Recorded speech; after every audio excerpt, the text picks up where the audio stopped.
Have you ever knelt down in prayer, believing God would do something beautiful, but then everything still fell apart? A sudden illness struck, your life partner walked away, and that dream job vanished without a trace? And quietly through tears you asked, if God is loving, why does he allow such pain to happen? This isn't a new question, but it's one that has brought generations of people to their knees in silence and tears. It surfaces not only when we lose someone we love, or when a terminal illness knocks on our door, but also in the stillness of night when fear, loneliness, and confusion weigh heavily on our hearts. This question aching and relentlessness, the silent cry of a wounded soul.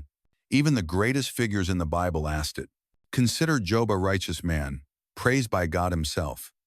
Yet, he lost everything. His wealth vanished, his children died tragically, and his body was ravaged by painful sores. Instead of comfort, his friends blamed him. His wife, desperate, urged him to give up. And in the depths of his pain, Job cried out, "Why, God? Why is this happening to me?" And we do the same. When we lose a child, a dream, or a life we once cherished, we echo Job's questions.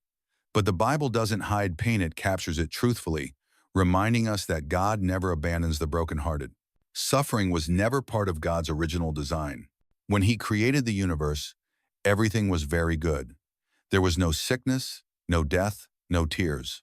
But sin entered not by God's hand, but through human choice and brokenness spread like wildfire. But here's the key truth. God doesn't stand by in silence. He doesn't abandon us. Instead, he stepped into the chaos we created. He did the unthinkable. He sent his only son to carry the weight of our pain. Jesus, perfect and sinless, bore every ounce of suffering for us. He was misunderstood, abandoned by his closest friends, mocked, beaten, and crucified for sins he never committed. Why? Because of love. So he could say to you today, I understand your pain, I've walked that road. And here's the most beautiful truth. God never wastes suffering. Romans 8:28 says, in all things God works for the good of those who love him. That doesn't mean everything that happens is good, but it means God can bring good out of even the worst moments. Joseph is living proof. Betrayed by his brothers, thrown into prison unjustly, his life seemed hopeless.